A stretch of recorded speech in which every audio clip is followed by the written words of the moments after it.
They say Lagos is the city that never sleeps. They didn't say it would never let you sleep. I was frying Accra by 5:20 that morning, barefoot, hairnet sliding off my head, firewood heat burning the back of my knees. I was thinking of nothing except how many wraps of nylon I had left when I heard it, thief. I say this girl be thief, just like that. No good morning. Just drama, and of course, it was our gate. I wiped my hands and stepped out.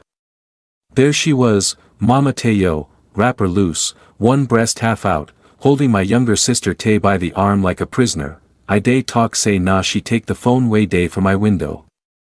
My daughter Cam. This one, nah she. Fine girl with bad spirit. I looked at Taye. She wasn't crying. Just chewing her lip, defiant. That scared me more than tears. Remove your hand from my sister, Mama Taye, eh? You day threaten me. This girl nah upstairs girl now, ABI. She day waka with them girls way day post photo with iPhone for Instagram. Who dash em that phone? I knew the name they'd started calling her. Upstairs girl. As if she no longer belonged to the ground we all shared. As if ambition in a place like Shoshanna Street was a sin, I told Mama Taye to leave her. I didn't shout. Not yet.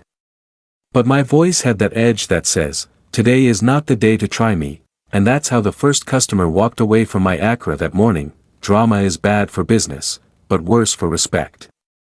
They didn't always call her upstairs girl. That started the week she stopped answering every knock on our door. The week she walked past the local tailor without greeting. The week she started wearing lip gloss to the junction, even when she was only going to buy pepper. That name wasn't born of admiration.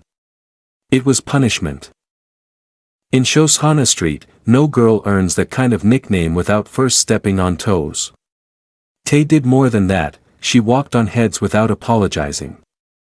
And in a place like ours, where apologies were often demanded before offenses were committed, that made her dangerous, not dangerous in the criminal sense.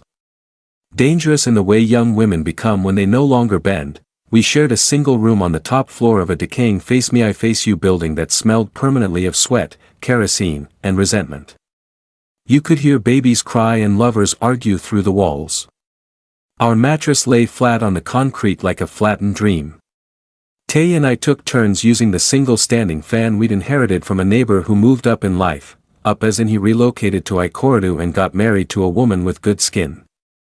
Every morning before dawn, I got up to grind beans by hand, shoulders stiff from sleep. I fried Accra in front of the compound gate and tried to keep the oil from burning my wrists. It was honest work, and if you sold well, you could afford data and maybe meat once a week. The money was enough to survive. Never enough to leave. Taye didn't want to survive, she wanted more. Wanted to rise above the rusted roofs and muddy footpaths. She started working in a boutique in Surulere, one of those glass-doored places run by a light-skinned woman who pronounced Yves Saint Laurent with her nose. They sold imitation perfumes and handbags to side chicks and aspiring influencers. Taye flourished there. Learned how to pose like the mannequins. She began coming home with tiny boxes of leftover jollof rice and stories about customers who smelled like dollars. She changed. We both noticed it, even if I never said it out loud. The way she carried her body became sharper, heavier with intention.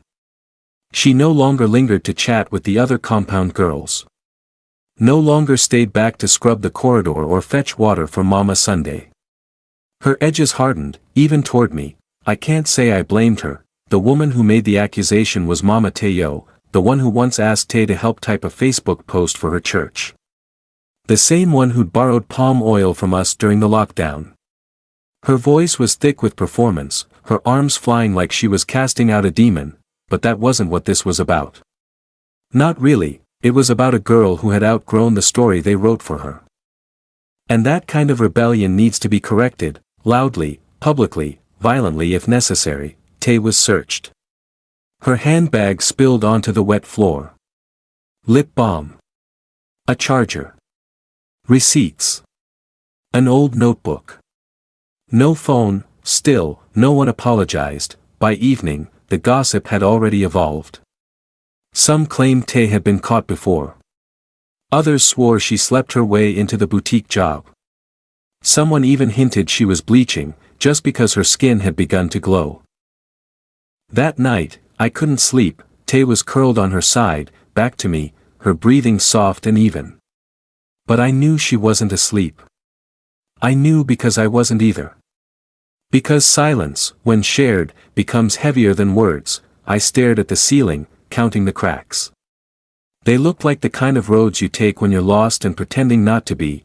I wanted to reach out to her, to say something kind, to remind her that she was still mine. But my tongue felt heavy. I was angry too, not at her, but at the world that raised us to expect punishment for wanting more. We live in a place where elevation is betrayal. Where every step forward must be paid for with shame. Where girls like Taye must learn that even ambition comes at a price.